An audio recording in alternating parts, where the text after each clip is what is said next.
o Muricy tinha dito, né? Que é preciso calma e paciência. É um pouco o que o Abel também disse, né? Quando a gente começou, a gente, a torcida, a mídia e tal, a pressionar ele para usar os garotos. Ele falou que ele prefere que os jogadores não subam tão rápido e aí corram o risco de não jogar em nada, né? Que eles joguem um pouco no profissional, mas se eles não estiverem jogando no profissional, que eles possam também jogar no sub-20, aí não vai ser um desperdício, né, Yara? É isso, eu acho que casa muito bem com o que a gente falava aqui já, né, Domi? E também com, eu acho que existe uma pressão muito grande em relação à base do São Paulo, muito pelo que aconteceu com a base do Palmeiras nos últimos anos. Nos últimos anos, a base do Palmeiras foi fantástica. E não falo só de Hendrick e não falo só de Estevão, que tá brilhando agora. Eu falo de Gabriel Veron, eu falo de Gabriel Menino, eu falo de Patrick. Então acho que foi um momento que o torcedor São Paulino teve que ver o adversário revelando, ganhando dinheiro. Então acho que essa cobrança se torna ainda maior. Mas vale lembrar que na época que o Hendrick começou a estourar, foi bem na copinha, começou a ser chamado para o profissional da mesma forma, e o Palmeiras ia disputar um Mundial, o Abel falou, ó, vai para Disney, não vai para o Mundial não. E depois ele foi ganhando espaço no elenco. Então por isso que eu acho complicado na hora que a gente vai julgar, a gente tem que entender um treinador, porque imagina se de repente ele tira o Rian Francisco de disputar uma copinha, leva para os Estados Unidos, lá ele não é tão aproveitado, ele perde a chance de jogar uma copinha e também não joga, né, nos Estados Unidos. É o que ele tentou, acho que, mostrar ali na coletiva. Então, às vezes a gente pega algo distorcido e vai levando, eu acho que é mais uma ansiedade do São Paulino de revelar, de ganhar dinheiro, de explorar esse jogador. Né? Eu acho que é essa ansiedade que traz a crítica ao São Paulo. Mas vamos ver, eu acho que agora é a gente esperar depois dessa copinha para ver como de fato esses jogadores vão ser aproveitados. Uma correção, né? A Yara falou Estados Unidos, não foi Estados Unidos, foi Florida, segundo o Zubeldia. Né? Não foi para Florida. O Zubeldia deu razão para Leila, né? Só faltou ele falar assim, olha, a copinha é mais importante que passear lá nos Estados Unidos. Né? Só faltou ele falar isso. A Leila falou que lá que só é para passear, não é para treinar. De forma torta, ela deu razão para dona Leila. Mas ainda bem que o Muricy não treina na Espanha, senão o Yamal ia estar treinando na base ainda, né? Ainda bem que e o Abel, que é o técnico mais tradicional do Palmeiras, perdeu uma Libertadores porque ele esperou o Hendrick 7 jogos no banco do Arthur. Aí quando foi eliminado, ele botou o time, foi campeão brasileiro. Não tem certo e errado, eu acho. Eu acho que não tem certo e errado.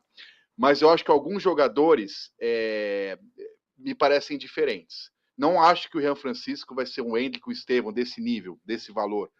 Mas eu vou ficar surpreso se ele não for muito diferente. Assim, ele me chama muito a atenção. E numa posição Calma, me muito perdi. Você acha difícil. que ele não vai jogar melhor que os dois, mas vai Não chegar digo perto? desse tamanho, assim, mas eu já acho que é bem Ele diferente. não Não vai é ser esse só um jogador. jogador, né? Talvez. É que eu acho que o Estevão tem chance. O Estevão tem nível, se manter, de brigar aí por top 10 do mundo, por ser melhor do mundo, um desses caras indicado um ano. Ele me parece desse tamanho. Não sei se o Rian vai ser desse nível. Mas me parece que ele é muito diferente. Não é só um goleador. Esse só entre aspas, que fazer gol vale dinheiro, custa caro, é difícil. Mas eu acho que ele é muito diferente. Eu acho que pessoas diferentes não podem ser tratadas de forma igual. Olá, que poesia, Vitão. Não, não, eu acho que ele é Essa hora da diferente. madrugada fazendo poema, hein? É. Eu acho que pode ser que daqui a 1 ano, 2 anos, eu também achava o Lulinha muito diferente quando eu vi ele jogar no infantil e não virou. Não há uma certeza, né? Mas eu acho que ele não é um fogo de palha. Sabe aquele jogador que fala assim, vende logo, que o ano que vem não vai jogar tudo isso? Sabe quando estoura um moleque, você fala assim, olha, pode vender, aproveita agora, que não vai... Por exemplo, o Gabriel Veron foi eleito o melhor do mundo, sub-17. Não é um bagre, é um jogador importante e tal. Mas não vai virar o melhor do mundo, né? O Palmeiras vendeu na alta. Vendeu assim, olha, não vai chegar nesse tamanho, né? Você Acho que o acha Ian que o William Francisco vai ser. Gomes e o Moreira passam por aí?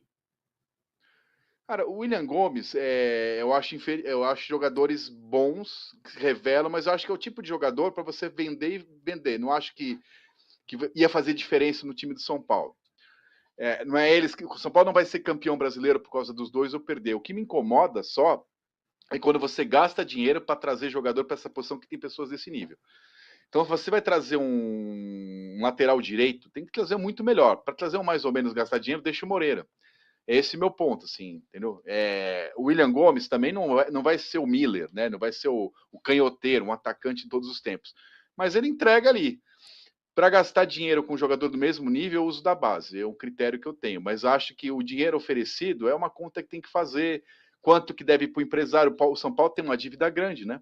Não chega a ser a do Corinthians de 1,4 bi, mas está devendo bastante. Então, assim, você tem que. O Palmeiras e o Flamengo, acho que são os únicos dois times do Brasil hoje que não é obrigado a vender na primeira oferta, que pode vender pela multa, pode fazer biquinho, não quero, fazer charminho. Os outros precisa vender, né? Precisa vender. É isso. Muitas mensagens legais aqui, daqui a pouco eu leio mais, só queria destacar uma aqui, ó, do Edson Fernando Correia da Silva, dizendo que ele não queria estar na pele do Zubeldia. Quem que ele vai escalar? Quem que ele vai tirar do time para escalar o Rian? E aí, Yara, quem você tiraria? Eu acho que o São Paulo está adotando um estilo que ele joga duas partidas, né, com uma equipe e uma partida com a titular. Que isso acontece, que cai justamente, pelo menos nos clássicos, para ele jogar com o time completo e dar rodagem. Então, eu acho que se ele seguir essa lógica no Campeonato Paulista, vai ser mais fácil. Ele não vai precisar, teoricamente, tirar ninguém. Ele vai rodando o elenco, não vai ter, teoricamente, um titular sempre, e ele vai ganhando espaço nesses dois jogos em que o São Paulo joga com times alternativos. Mas eu acho que, se for pensar, o Caleri não vive sua melhor fase. Tudo bem que ele está funcionando ali no quarteto, a gente viu no jogo contra o Corinthians, né, ele participa, dá assistência e tudo mais, o próprio Luciano também, mas não vivem o momento de glória que a gente cantava Toca no Caleri que é gol. Né? Acho que isso está um pouquinho diferente. Então, existe a possibilidade, como eu acho que até no início da nossa live aqui a gente falou, dele ao longo do Campeonato Paulista ganhar titularidade e entrar muitas vezes até na vaga do próprio Caleri. O Futebol Quero na deixar Veia tá falando registrado que que eu é. nunca cantei, viu? Aí ela falou que nós cantávamos, canta no Careca Gol. Eu jamais cantei essa música, viu? Quero deixar isso bem registrado aqui, viu? Nós cantávamos, nós torcedores brasileiros de uma forma geral. Todo mundo fica com essa música na cabeça, não vem não. Você pode ser corintiano, mas depois de um jogo você fica fica, tenho certeza. Eu Será não fico, não, processada. Yara. Eu não sei do que você está Será falando. processada, mas Não, eu concordo com a Yara que gente, teve uma ótima fase. Eu nem acho que o Rian vai ter sido titular agora. Eu acho que ele tem que ser a primeira opção. Antes do André Silva, e se assim, sai o Luciano, sai o Calera, ele entra, e aos poucos, quando a gente acordar, ele já é o titular do time. Um que se machucar, um que toma 3 amarelos, né? Mas a fase do Caleri realmente, que é um jogador histórico do São Paulo, é um cara que entregou no São Paulo que não entregou em nenhum outro clube. E o que importa para o São Paulo é o que ele faz no São Paulo, né? Sempre falo isso, mas o cara não jogou na Europa. O problema é da Europa. No São Paulo ele entrega pro torcedor que torce pro time, é o que importa. E o Caleri é uma dificuldade do time, porque assim, quando ele não joga nada, ele se mata em campo. Então é um torcedor que toda a torcida gosta. Não é aquele cara que quando joga mal, não corre. Então, assim, é difícil tirar ele, mas tecnicamente hoje, primeiro que é a posição dele, né? Ele é o 9. Segundo, que é o que está em uma fase, né? O Oscar e o Lucas é difícil tirar, né? O Oscar chegou por essa grana que chegou, o Lucas acho que é o maior ídolo, talvez, da torcida, o Luciano tem feito gols, então a resposta mais clara, mas eu acho que qualquer um que sai, acaba entrando ele e dá uma ajeitada nos outros, assim. Acho que ele virou a primeira opção do ataque. Ô, Vitão, e o Caleri, ele tem Oh, muito dessa coisa de tirar a marcação. Por exemplo, quando você vê o gol do Lucas, ele acaba tirando a marcação. Ele é um jogador que, por mais que não esteja atuando ali fazendo gols, ele tira essa marcação. Mas, por tudo que ele já fez, eu acho que existe uma pressão, quando fala o nome em Caleri, de marcar. Então, eu acho que 2, 3 jogos que, de repente, o Rian Francisco entra, marca e joga bem, a torcida vai cobrar para que ele esteja presente. Então, aos poucos, querendo ou não, de uma forma natural, como você disse, ele acaba sendo titular. Domi. a torcida já está cobrando aqui, ó. O Ferdinand mandou: o Rian vai ser maior que os dois no futebol. A gente estava falando, né, do Hendrick e do Estevam. E o Futebol na Veia mandou que ele tem que ser titular no lugar do Caleri, que está nessa má fase. O que você acha? Manda aqui sua mensagem para gente. O Muricy falou um pouco no tom do Zubeldia, né? A gente tem que ter calma, tem que ter paciência, temos que lançá-los aos poucos. E aí ele falou que ele tem muita personalidade, o Rian, mas que ele não tem aquele baita físico. Então, e jogando no profissional, ele vai trombar com esses caras de baita físico, Yara. É um ponto também, né? Que a gente tem que levar em consideração. Ele é bem magrelinho. Olha lá ele. Olha, eu falo que é uma coisa bizarra. Eu lembro que quando o Endrick fez na Copinha 2 gols, uma partida que ele foi super bem, eu fui uma das primeiras a entrevistá-lo na saída do gramado e tal. De repente, o Palmeiras blindou o Endrick, ele não deu mais entrevista. Quando eu reencontrei o Endrick, parecia que ele tinha tomado não sei o quê, que ele já tinha encorpado de um nível que eu falava assim, não é a mesma pessoa que eu estou entrevistando. Então, eu acho que quando o jogador e o clube percebe, né, que, pô, ele vai crescer, existe um trabalho de preparação física, de exercício, de academia, de alimentação mais focado no cara. Porque hoje, o Rian Francisco é esse aqui. Eu encontrei com ele no final da Copinha, é um jogador leve, é um jogador que toma um tranco, de fato, vai dar aquela voada. Eu não acho que pelo porte físico dele, ele não tem a musculatura Hendrick de ficar aquele cara mais bombadinho e tal, mas ele precisa ter força, até mesmo por causa de lesão. Porque senão é aquele cara que encosta, vai cair toda hora, precisa ter sim esse cuidado para enfrentar, e isso é importante demais para um jogador, porque às vezes ele tem habilidade, mas qualquer toquinho ele acaba ficando vulnerável. A Yara me lembrou Vanderlei Luxemburgo, que chamou Neymar de filé de borboleta quando ele começou. Vocês lembram disso? Cê- Não lembrava. Foi isso. O que eu acho, agora, eu discordo, mas concordo com o Muricy, porque eu detesto coerência. E vou dizer por que eu concordo com ele. Vocês lembram que ano passado eu achei um absurdo que o Muricy falou do Rames Rodrigues? Porque o Muricy, depois da morte do Tele, talvez ele seja o maior São Paulino vivo. Maior referência de São Paulinismo para a torcida tricolor. E a hora de dizer que o Rames tinha que jogar como tinha que jogar, ele deixou o Carpini numa situação constrangedora, né? Ninguém escalava, não era o Carpini, nem ninguém escalava. Então, se ele vem a público agora e diz, ó, não, tem que jogar já, tem que botar o Minek, ele praticamente obriga o treinador, ele põe pilha na pilha da torcida. Então, acho que, não sei nem se ele concorda com o que ele diz, mas acho que o papel dele como dirigente, um dirigente que a torcida adora, que tem essa coisa da torcida gostar, de ser ex-treinador vitorioso, eu não acho que o papel dele é falar o que ele pensa de verdade. Eu acho que o papel dele nessa função é botar água na fervura. Então, se o treinador está fazendo isso, deixa eu ficar do lado dele. Agora, se ele pensa isso realmente, eu discordo frontalmente. Mas no papel dele, eu nunca acho que diretor de futebol tem que falar a verdade. Isso é problema nosso, jornalista, repórter e comentarista. O treinador tem que ir para entrevista mentir, não criar crise. Passar pano para jogador, para torcida. Ele não ganha nada a falar a verdade. Quem tem que falar a verdade é a gente que é pago para isso. Eles têm que passar pano, fingir. O time não jogou nada. Não, eu confio no meu goleiro. O goleiro é horroroso. Não, confio. Se ele falar a verdade, né? O mundo precisa de uma certa hipocrisia para sobreviver, né? Mais ou menos, né, Vitão? Eu gosto quando eles falam mais a verdade. Eu adoro, mas para ele é ruim, né? É. Pra gente é Fazer um ótimo. intervalo rapidinho, mas continua mandando sua mensagem aqui, sua expectativa para o Rian titular no lugar do Caleri? Sim ou não? A gente volta já.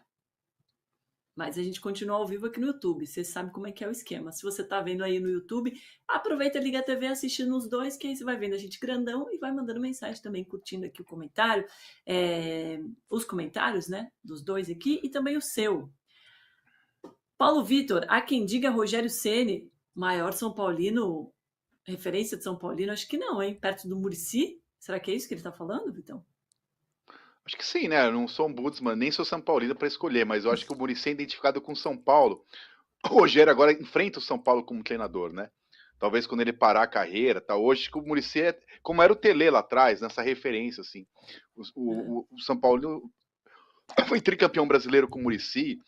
Quando o São Paulo foi campeão paulista, quando saiu da fila, dava para ver ele chorando na arquibancada, emocionado. Acho que o São Paulino se identifica com o Muricy nessa coisa de sentimento de arquibancada. O jeito de falar, aqui é São Paulo tal. Mas assim, eu não falo nem pela minha torcida, imagina para a torcida dos outros. Mas eu acho que o Muricy é o que mais simboliza o São Paulinismo. Né? E o Ferdinand mandou mais um aqui, ó, que eu gostei, falando que o Zubodia precisa testar um quarteto com Rian, Luciano, Oscar e Lucas Moura. Eu gostaria muito de ver esse quarteto também, hein, Yara? Eu gostaria, mas eu acho que é muita calma, sabe? Assim, eu tô indo quase que pro time do Zubeldia, que eu acho que a gente tem que valorizar o menino, tem potencial, mostrou que tem personalidade, mas eu acho que a gente tem que ter cuidado com a pressão que também é feita, né? É um jovem, querendo ou não, a gente tem que ter respeito pelos outros atletas do elenco, acho que tem que ter todo um bom senso, como é que vai chegar, vai colocar isso, de repente testa ele num quarteto, mas entrando no segundo tempo para ver como é que funciona. Como é que vai ser, né, esse desenvolvimento? O meu medo é chegar e falar, não, o cara é bom demais, é maravilhoso. É igual nossa enquete aí que tá rolando. No início da temporada, o São Paulo era o time que podia decepcionar. Vou deixar você, Vou depois te eu continuo. interromper. Obrigada, Yara, porque estamos voltando ao vivo na TV e agora também aqui no YouTube. Quer terminar?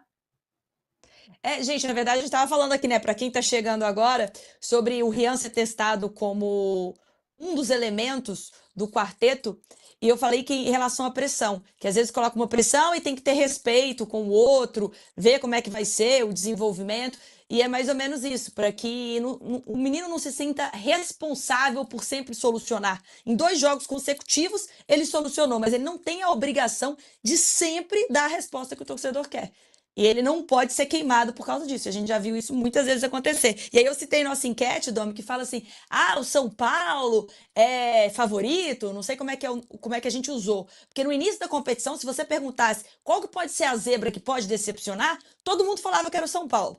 Aí tem alguns jogos, empolga, e de repente o São Paulo pode ser campeão. O Corinthians, que estava vencendo 10 vitórias consecutivas, agora já não vale nada. Então eu acho que eu não gosto desses extremismos. Ah, é porque é vitória no clássico, né? Daí a torcida se empolga mesmo, não tem como. Aí vai subindo de degrau na expectativa do torcedor e também na nossa expectativa aqui do time, né? Eu não vou falar a parcial ainda da enquete, vou deixar mais tempo para vocês votarem. Eu queria trazer um assunto aqui que os rivais perderam nessa, hein, Vitão, para a gente encerrar essa história do Rian, porque ele tem 18 anos, tá? Contrato até 2028, multa rescisória de 371 milhões de reais já. E ele era seu vizinho aí, Vitão, na Zona Leste, Itaquera, passou pelo futsal do Corinthians, aí ele foi para a base do Palmeiras, só que dispensaram ele porque ele era muito franzino. E aí tá aí, jogando no Morumbi, fazendo gol, terceiro jogo dele como profissional, um gol decisivo nos acréscimos para a vitória. É o troco no Hendrick, né? O São Paulo não quis o Hendrick, o Palmeiras quis. O Palmeiras não quis o Verdade. Rian Francisco, o São Paulo quis. Mas no futebol, eu tenho um filho de 16 anos que joga bola, assim, joguei lá atrás também. Às vezes é injusto a gente cobrar quem dispensou, porque com 8, 10, 12, 14 anos, você não sabe qual menino. Às vezes o craque do time é porque desenvolveu antes, virou adolescente antes, no ano seguinte não joga tão bem. Quem era reserva joga bem no ano seguinte. É muito difícil, muito jovem, mapear, né? Mas assim, e também tem questão de custo, né? Os clubes de futebol não tem como fazer contrato para moleques jovens, é difícil administrar. Agora, eu acho que a gente está de olho de um jogador diferente, numa posição carente e ataque. E futebol, com todo o perdão Parreira, que acha que o gol é um detalhe, futebol vive de gol dentro de campo e fora. O que faz dinheiro? Ninguém vende. Todos os atacantes são mais caros que zagueiro, do que defensor. E o que faz a diferença no resultado, com tudo que o São Paulo tem de base, Cotia, o que for. Se ele não tivesse Jean Francisco, não tinha ido para a final da Copinha. Porque não? O que faz a diferença no futebol é o talento na hora de decidir a partida. Né? Ele é um jogador muito diferente. Agora, quando eu vi que o nome dele é Rian com Y, Rian Francisco, eu falei assim, acho que ele é da Zona Leste. Aqui na minha região, que o pessoal adora Y em nome duplo, eu imaginei que ele fosse meu vizinho. Aqui tem bastante. O seu tinha que ser Vitor, então, com Y. Não, o meu é Vitor Vai lá. Maurício, culpa da dona Maria Dolores do Viriato Ah, Olímpio. Eles quiseram passar isso adiante. Então eu tenho Vitor Maurício.